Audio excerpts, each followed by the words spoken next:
Pembelajaran adalah seperangkat rencana, terukur dan terstruktur yang akan diterapkan di dalam proses pembelajaran. Secara logis, pengajaran yang dilakukan tanpa persiapan merupakan suatu proses belajar yang mengambang di mana seorang guru tidak mengetahui secara terukur siapa yang diajari secara akademis.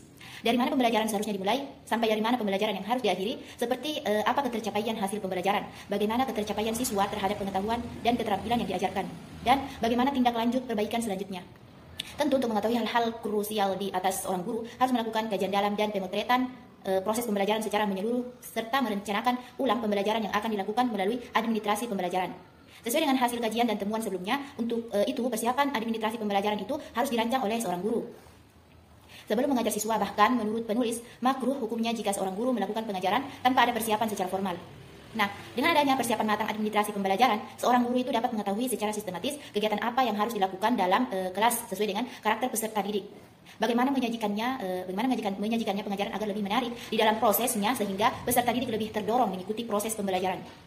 Dengan demikian, pembelajaran dapat memberikan kesan dan makna yang dalam kepada siswa di mana hal itu dapat mendorong siswa untuk mempelajari hal-hal baru di luar pembelajaran.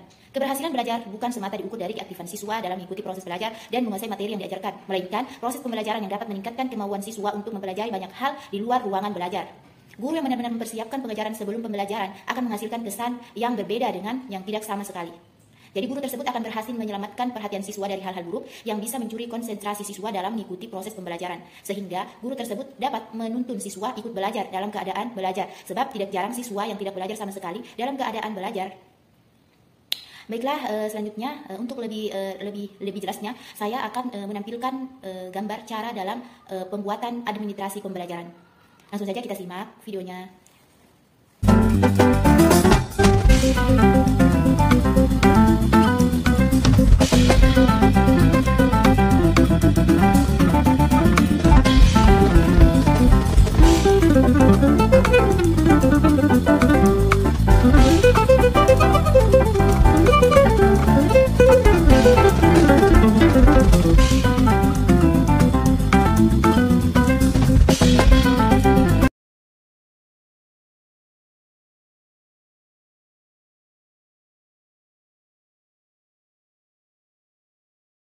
Ada dalam satuan pendidikan, yang pertama itu adalah buku induk. Buku induk warga belajar merupakan sebuah administrasi PAUD untuk laporan dan pencatatan data seluruh anak didik yang pernah atau masih berstatus siswa, termasuk di dalamnya berisi keterangan orang tua atau wali siswa. Yang kedua ada buku mutasi murid. Buku mutasi merupakan proses pindah atau keluar masuknya siswa dari satu lembaga pendidikan ke lembaga lainnya. Proses mutasi harus didasarkan atas persetujuan orang tua atau wali serta berisi alasan keluar siswa. Yang ketiga ada pembinaan. Buku pembinaan menjadi administrasi PAUD untuk pencatatan atau buku tamu yang ditujukan bagi instansi pemerintah dalam hal pengawasan, pemantauan ataupun pembinaan PAUD. Yang keempat, buku tamu umum. Buku administrasi ini merupakan laporan pencatatan tamu yang ditujukan bagi tamu umum di luar pegawai dinas pendidikan maupun departemen terkait. Yang kelima, ada buku ekspedisi. Buku ekspedisi merupakan buku administrasi yang ditujukan sebagai pengantar surat maupun tanda terima surat, sehingga kerap disebut dengan buku pengantar surat. Yang keenam, yaitu buku inventaris barang.